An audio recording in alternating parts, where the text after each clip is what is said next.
Z and news 18 network present crypto की समझ। ZebPay and news 18 network present crypto की समझ के नए एपिसोड में आपका स्वागत है। यहाँ हम आपको बताते हैं क्रिप्टो जगत की अहम खबरें और जानकारियां।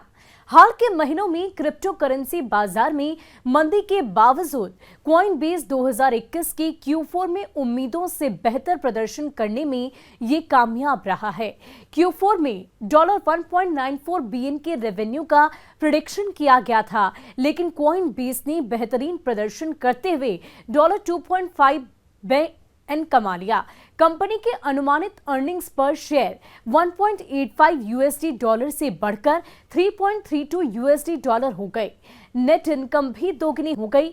कंपनी ने अपने रिपोर्ट में कहा है कि 2021 कॉइनबेस और क्रिप्टो करेंसी इकोनॉमी के लिए एक उल्लेखनीय साल था। हमारा बिजनेस सिर्फ 2 साल में काफी ज्यादा मजबूत हुआ। हजारों एम्प्लॉय हमारे साथ जुड़े हैं। यूजर्स की संख्या भी लाखों के पार पहुंच गई और हमारी बैलेंस शीट अब ज्यादा मजबूत हो गई है। हम मैसिव इंडस्ट्री ग्रोथ के लॉन्ग टर्म तक जारी रहने की उम्मीद करते हैं, जो हमारी 2022 की इन्वेस्टमेंट प्लान्स को दर्शाता है। डॉगकॉइन को फाउंडर ने मीम कॉइन्स पर निशाना साधा। डॉगकॉइन के को फाउंडर बिली मार्कस ने पिछले हफ्ते मीम कॉइन शिलर्स की आलोचना करते हुए कहा कि वो उन प्रोजेक्ट्स को नापसंद करते हैं जो मीम या कम्युनिटी के बारे में ना होकर अमीर बनने की कोशिश करें। लोगों द्वारा अमीर बनने की कोशिश कर रहे लोगों के लिए बनाई गई है।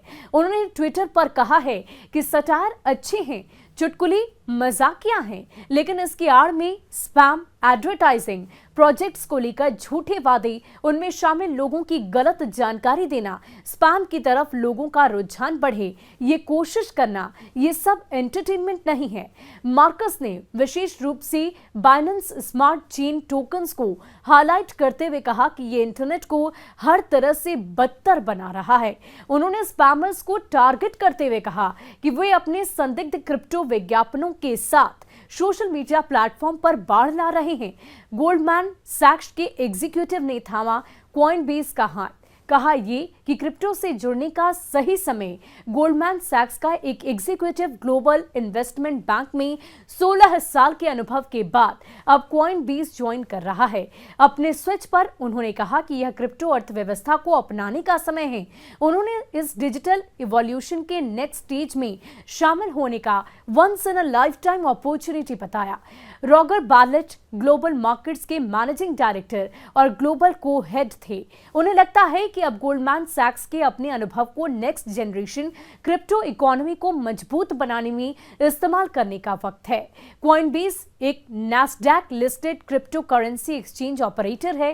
कंपनी ने कहा कि उसके प्लेटफॉर्म पर वेरीफाइड यूजर्स की संख्या बढ़कर 79 मिलियन हो गई है। वहीं पिछले साल के आखिर में मंथली ट्रांजैक्टिंग यूजर्स की संख्या 11.4 मिलियन तक पहुंच गई है। तो क्रिप्टो की समझ के आज के एपिसोड में फिलहाल इतना ही। अगले हफ्ते कुछ और खबरों और जानकारियों के साथ आपसे जुड़ेंगे। Till then take care, bye bye.